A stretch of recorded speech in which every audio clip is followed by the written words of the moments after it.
What up, peeps? It's your boy Heckin Steve. Welcome back to the channel, and today we're going to be talking about the PS2. Now, you may have noticed recently, I kind of redid my setup. My desk used to be facing that wall over there, and then behind me was my game collection, or the majority of my game collection, and then my records here have always been here.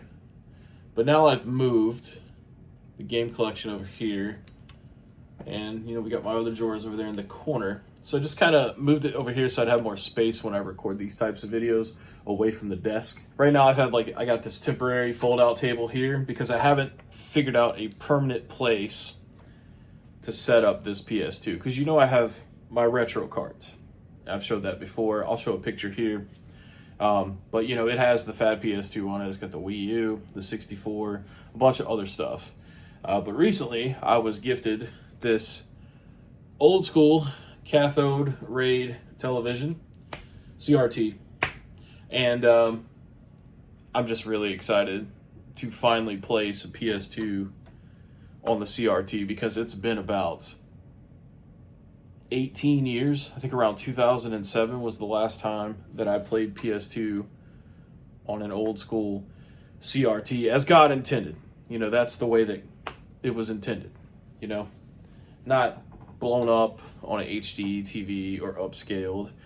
Of course, if you were going to upscale PS2, I would just emulate it on a computer that runs fantastic.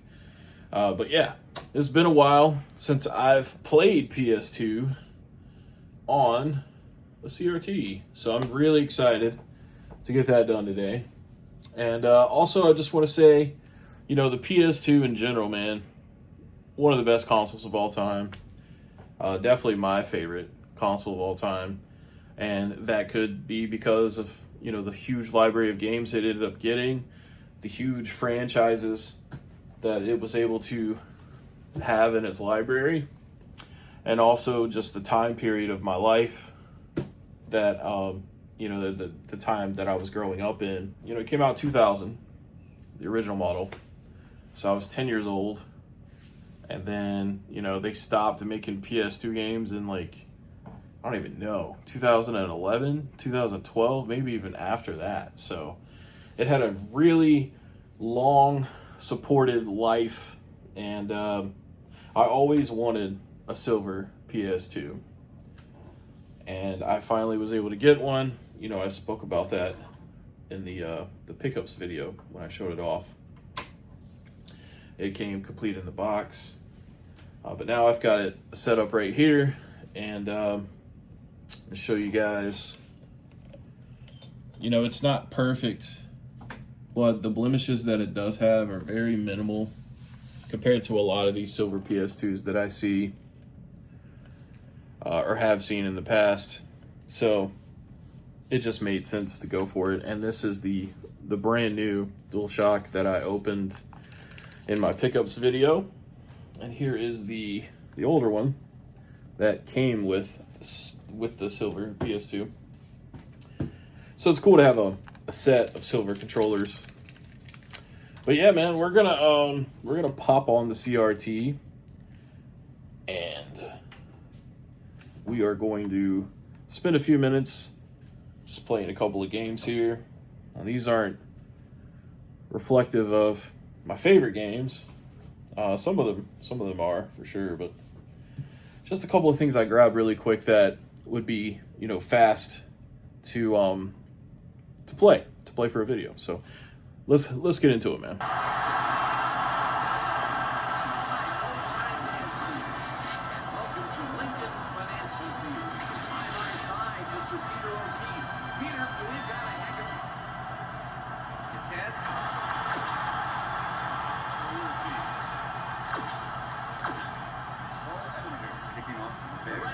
Signal, and we're set. Ettinger kicks it off to begin the game. Wynn catches it back after two.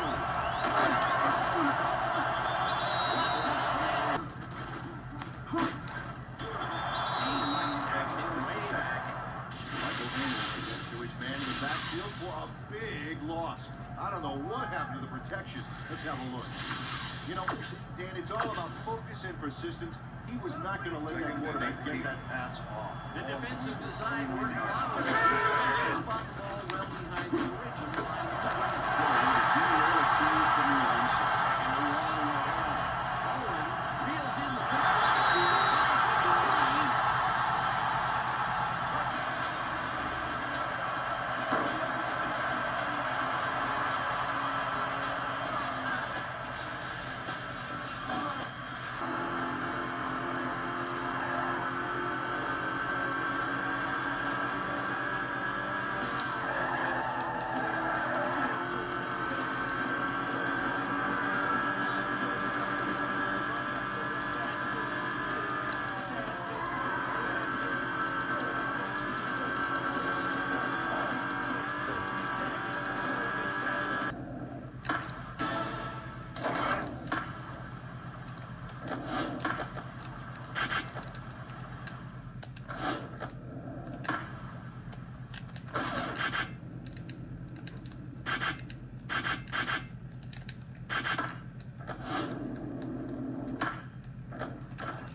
All right, peeps, that's going to conclude the video. My impressions, it's been a long time since I played on a CRT, and honestly, it felt really good. It felt good to see a native PlayStation running AV cables actually look good. Because prior to this, I had the 24-inch flat screen, 720p with AV composite inputs. But then, you got your black bars on the side, and it still just doesn't look exactly right like it does with the CRT. It's a breath of fresh air to go back, and it's definitely gonna get me playing retro games more often, in my personal time, not just for streaming or anything, because obviously I wouldn't be able to stream it while playing on a CRT unless I just filmed the screen. But yeah, I've been thinking for the longest time that one of these TV manufacturers should bring back like a 13-inch and maybe a 27-inch model of these CRTs. I know they're heavy. I know they're bulky. I know they are, probably expensive to manufacture at this point because there's no mass set up for that anymore. But I really think people would pay a premium to buy a brand new CRT just so they can, feel comfortable knowing that it would be, good for the future for them 10 to 20 years. But that's going to conclude the video today. Appreciate you guys so much for watching, and I will catch you in the next one.